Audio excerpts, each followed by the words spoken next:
Greetings to the Livelong community. I want to ask you a question. Do you know what a stemroid is? Well, today you're going to get an answer. We have one of the foremost biomedical experts, Dr. Omri with NFX Capital, who's an innovator working in the world of biomedicine. But let's start with what we call our Healthy Habits Index, where we ask the experts, what do you do to stay healthy personally? So let's start. Did you have breakfast? What'd you eat, Omri? I had breakfast. I had a protein shake and a yogurt and some banana, very low-key. Great. And in your protein shake, do you put water or do you put one of those sugary milks, so you have oat milk and all that stuff? No, it's the one that you get in a bottle. It's already pre-made. 30 grams of protein and nothing else. It's pretty good. Fantastic. That's why you're roaring already this morning. Okay, number two, do you take any supplements, Omri? No, zero supplements. So you eat right, you don't need them. Well, we don't have any FDA-approved drugs so far, and I'm not old enough to think that supplements where, it's not, you haven't gone through clinical trials, so you don't really know the downside. I might be taking them if I were older, but right now, zero supplements. I like that. So that the bar for you is FDA, and I think you're right. We have an agency that's supposed to regulate this stuff, so they need to get involved before we start responding. A lot of snake oil. What's that? A lot of snake oil, including somebody who likes to sell snake oil and snake oil. Yeah, that's a good way of putting it. Okay, how many hours did you sleep last night? Are you a sleeper? Not enough. That's a problem. I try to sleep a lot, but I don't have enough deep sleep. I need to work on it, and I measure it with the watch, which is not great, but definitely that's a big problem. I try to sleep a lot, but I wish I would sleep better. So like 5 hours last night or 6? Or no, 7, 8, but it's not good. a quality sleep. It's sleep, but not quality. I wake up a lot. Not enough deep sleep. Yeah. Well, keep after it. And now, do you have a wearable? You have an Apple Watch. Do you have any other wearables? Like I got the Oura Ring. What about you? I want to do the Oura Ring, but you have to measure your ring size, and I never had the time to do it. So, so I'm just using the watch. Yeah, I got it, and I'm a real believer. I mean, the first one I got, I went swimming in Miami Beach, and I didn't do what you just said. I ordered the ring size based on Brad's intuition, which can be wrong, and it was too big, and I went swimming in the sea the first day I had it and lost it. Now you can measure how some fish sleeps. That's good. Yeah, exactly. Anyway, we covered that. Now let's get into what you're studying, what you're working on, Omri. Tell us, is biomed the right term to describe your kind of your focus in this whole longevity world? Is that correct, a term to describe it? I like to call it TechBio, which is technology first in biology. It's just a bigger tent. I think longevity is a difficult word. It combined a lot of people. Some people think it's supplements. Some people think it's plastic surgery. Some people think it's old people houses. I like to talk about TechBio and longevity biotech, like the actual hardcore science that can move the needle in longevity. And you're right in the center of innovation, right? You're in the Silicon Valley, like where shit's going on every day. That's so amazing. Am I right? Yeah, so my day job is a general partner at a fund called NFX. We're a seed fund. We manage $1.4 billion, doing $2 to $5 million lead checks at the seed stage. Out of the 5 partners, I'm the one focusing on intersection of tech and bio. So I invest in a bunch of companies there, and I have a specific focus and interest in longevity. I just call it moving from sick care to healthcare. Yeah. You see, so too much of our healthcare is not healthcare. It's actually sick care. They wait until you're sick, and then kind of whack-a-moling the different diseases that arise because you're old and sick, instead of solving the main issue, which is aging. 9 of the 10 things that kills us as Americans is the main risk factor is how old you are. So aging is the biggest risk factor. So would a vision or goal be to reverse aging? So like me, 72, I'm falling apart slowly but surely. I'm doing everything I can, but you can feel it. You think is there enough cool stuff happening that's legitimate and tested and to be tested that I might get an extra 10 years, you think, or not? My goal in life is to end involuntary death.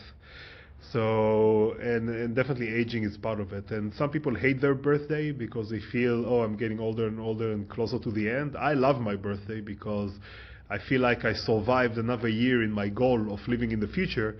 because if I live long enough, there'll be a solution. So if you ask me right now, is there a solution today? No. But do I see things that can move the needle coming online? Then yes, and I'm happy to talk more about that. Well, my birthday's next week. I turned 72, and so I'm going to think about it the way you did. Grateful that I got through another year, and pray I'll get through another one. I like that. Now, let's talk about a stunning breakthrough in your mind this year in your field. Like, what was one thing that happened this year that was pretty profound? And then let's talk about what might happen next year or the year after. And think about it in the terms, Omri, if you don't mind, to our listening audience, a breakthrough that might really benefit them. You know, something not just in the academic world where you all get excited about your accomplishments, but something that might actually manifest itself in everyday life of everyday people. Wow, so many breakthroughs. But if I have to only select one, it's pretty obvious to me.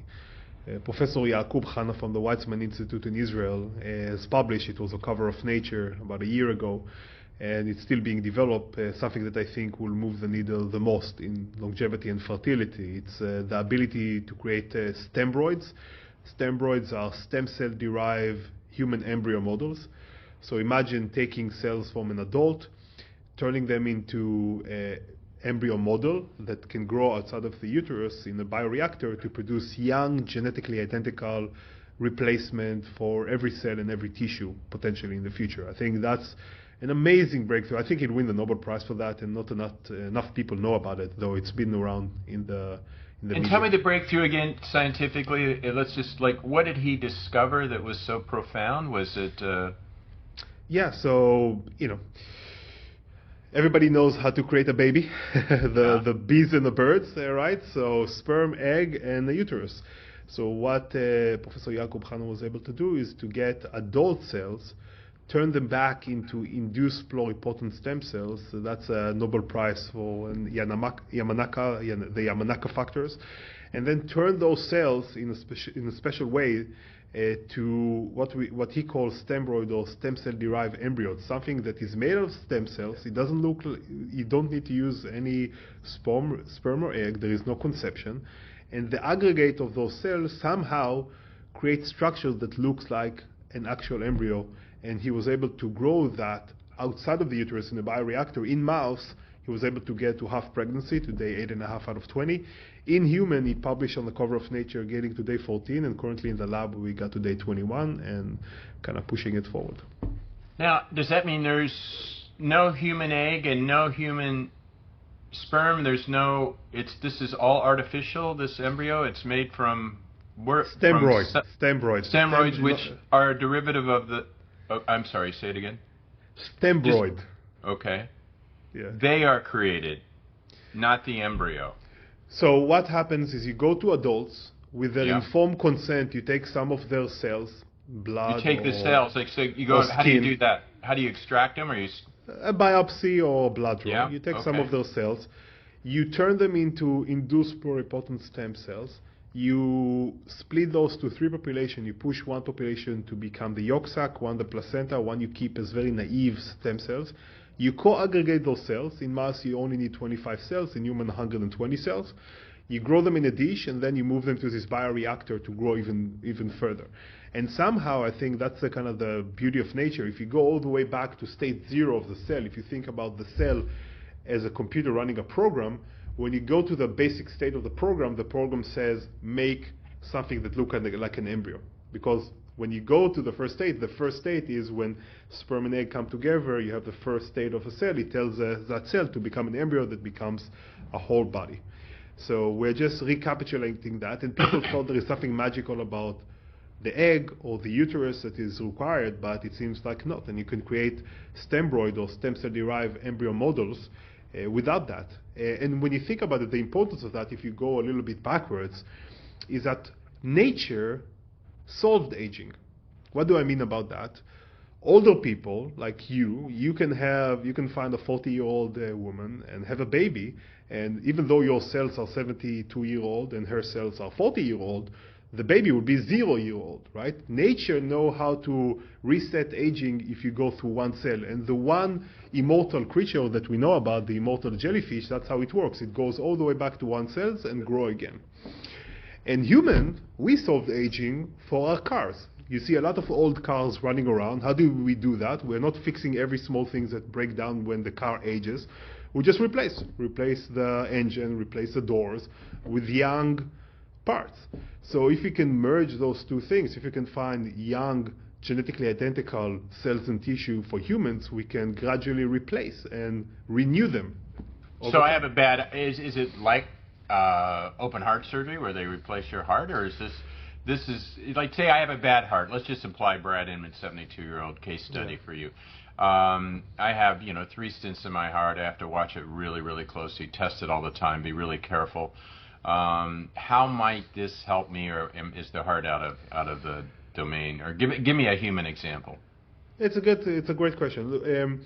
In replacement as a whole, I put, like, for me with aging, I have 4 plans: Plan A, B, C, and D. Plan A is replacement, and we'll talk about that. Plan B is just bioengineering in a whole. A bunch of companies try to solve the problem. Plan C, that I don't like, is cryonic. That's why I call it Plan C. It's like freezing people and hoping that we have a solution in the future. Is that all bullshit, by the way? Is that all bullshit, freezing people, or is that? We're not there yet, but I think physically we can get there. And then Plan D is death. So Plan C is better than Plan D. We don't want D, right? we don't want to get to Plan D. So let's talk about Plan A. Plan A, replacement. So the first thing about replacement is you need to find replacement cells and tissues, right? How do you or a whole structure like a heart? How do you get there? So using our method, what we discussed, what Renewal, that's the name of the company the professor is doing in Israel. I don't expect to get a full heart, because you won't grow a whole clone of yourself to get a heart. It's ethically and technically impossible. You can get cells and tissues. You can get, for example, hematopoietic stem cells, the bone marrow stem cells for bone marrow deficiency to renew your immune system. At day 40, you can get hepatocyte for liver diseases. You can get brain tissue for stroke and dementia. You can get, even at day 70, eggs for infertility. Imagine women having eggs whenever they want. Potentially ovaries young ovaries to solve the problem with menopause, right? That's kind of the thing we can do at the early stages of stemroid development. So you're saying things like organs like our brain, you said liver, I think, did you say, or kidneys? Liver, brain tissues and liver tissues. Well, not a whole liver or a whole brain. Now, for a whole heart, there are companies, for example, a company called eGenesis that came out of Harvard. What they're doing, they're trying to modify pigs, to humanize pigs, to genetically modify them so you can take their organs without immune suppression. Because what's the problem today with getting a new heart? If you get a heart from somebody else or from a different creature, your body, the immune system will react badly. You say, oh, it's a foreign object, and reject it. So the only way we can get heart from another person is by using a lot of immune suppression, which can cause cancer and other issues. So if you solve that problem, and eGenesis just raised another $200 million, so very well-funded company, to potentially create fully humanized pigs that you can use their organs to get a new heart, right? So that's kind of, I don't think you can get a human heart in the foreseeable future, but maybe a humanized pig heart. That would be. And then your plan B, that's the bioengineering, where you modify, you don't replace, you play around with them and improve them. And what I like about Plan A is that you don't need to understand aging. You just need to find young, genetically identical replacement parts and continuously replace. Yeah. Plan B is all about understanding aging and the different mechanism, and one by one solving aging and disease. So new modalities in gene therapy, drug delivery. There's a bunch of companies, very well funded, trying to one by one solve different diseases and improve our health in general. It's a long, long project. It will take almost forever, but it's definitely worthwhile doing. And yeah. Gotcha. Now let me ask you a question. I have inflammation in my both shoulders. If I swim and eat right and don't drink and sleep well, it goes away. So I don't know. I mean, the idea, I guess, why is it? I don't know. I remember back in the day when I was in Berkeley and they were doing stem cell research, and the city of Berkeley prohibited it because but I guess we're still hung up on ethical and moral and political issues with stem cells somehow as well, right? That gets in your way.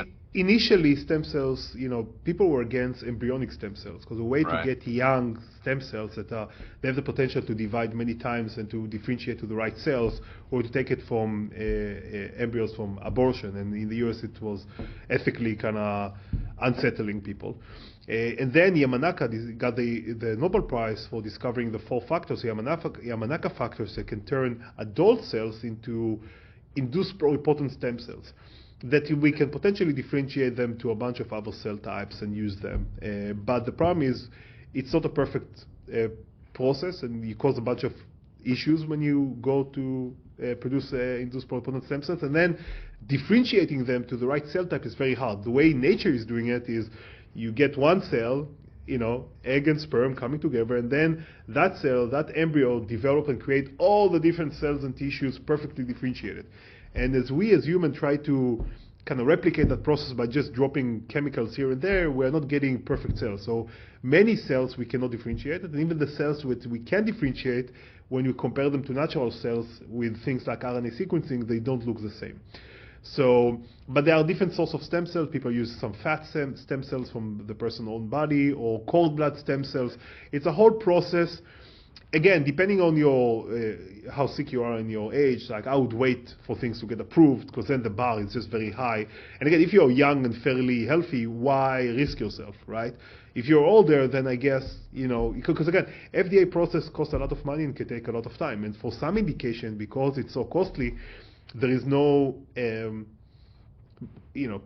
benefit to invest that money, because the population is not big enough. So that's a different problem. Let's talk quickly. We're running out of time, Omri, but next year, what's something on the horizon in this whole prop medical world that you see coming out that we all can benefit maybe next year? Like some innovation with drugs or surgery or medicine, or anything that sticks in your mind is, wow, we're almost there. We're on the last lap to having something that's really breakthrough. Yeah, well, it might not be a big surprise for your audience, but I think that the entire GLP-1 agonist, like the entire Ozempic, Mounjaro, we just began that process. We found something new. We start with 1G, so one hormone, and then we went to 2 hormones, now 3. They call it triple G hormones that can reduce even 25% of somebody's body weight. And soon we'll get an oral version of them, so instead of injection, you can just take a pill every day. And I think in the future, it will be in the water, it'll be everywhere. Because right now, to be thin and healthy requires you to be almost a saint or have a willpower of steel, just because the food is so bad all around us and so abundant. So I think there is no shame about taking those medicine. And I think they are the first longevity medicine in my mind. Because think about it, if you solve something in longevity, it should help a bunch of different indications, a bunch of different problems. Everything from fertility to heart to brain to everything. And that's what happened. So Lilly and Novo, the 2 big companies, are doing hundreds of clinical trials to show that the same thing affects fertility and affects sleep apnea and affects Alzheimer. It's not because it's a longevity drug per se, it's because if you're obese or overweight, you accelerate aging. So in a sense, this drug that makes you fitter, right, slows it down. Slows it down, and then it helps with everything else. And when you think about almost 50% of the U.S. population being obese, it will be huge benefit for not just obese. I think people that just want to lose the last 5 kilos. Yeah. So, if you take the drug as a crutch to help you with a better lifestyle, I think and maybe curb your drinking or even cigarettes. They're saying. I mean, it could have all kinds of benefits. So that would be huge benefit. That's a miracle drug, right? You're saying it's going to be refined and improved next year? Or? It's going to be improved. So we start with 1G, so 1 hormone, then 2 hormones, now the triple G that is way better. And then people are working on oral version, so you don't have to inject. And orally also it will be way cheaper and more abundant. Right now it's $1,000. So we'll have a pill. Do you think we'll have a pill next year instead of having to do I don't know if it's next year, but in the next few years, people are working on oral versions. Yeah. And so we'll have a pill. Everybody can take it. Everybody could be fitter and healthier in the future. But if you think about things that really move the needle, talking about, I just wrote a blog post about the race to 150 or 160, and the idea behind it is like humanity has already doubled lifespan several times. 1,000 years ago we would die at age 20, and then 40, and now it's 80. we only have one doubling left. Because once we double from 80 to 160, that's it. Like you solve all the problems, right? Our current technology, our current biology can get us to live to 120, right? So if you're very lucky and very healthy, it seems like that's the end. Like nobody lived more than 122, let's say. That seems like enough. You've already. And if I don't know, not for me, but if we get to 160, in my mind, we can be 1,000, 10,000, or 100,000 because we solved all the issues. There is a set number of issues we need to solve, and once we solve them, I think we, end involuntary death. Like live as long as you want without disease, and that's my goal in life.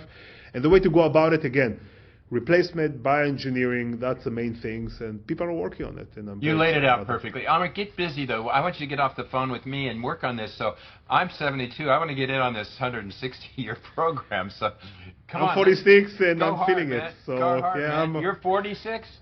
Yeah, so I'm working hard. You see, you don't have to worry, but I'm running out of time here. Get going here. So we're gonna thank Omri for being with us today, because he's a rock star doing all kinds of innovative things, and you really broke it down so easily for our audience, and I really appreciate it, because I'm always like, what is this stuff? But you made it really clear, and I like your four A, B, C, D. Those are fantastic. So stay in touch. Come back and see us again, and thank you everybody for tuning in today. Thank you very much.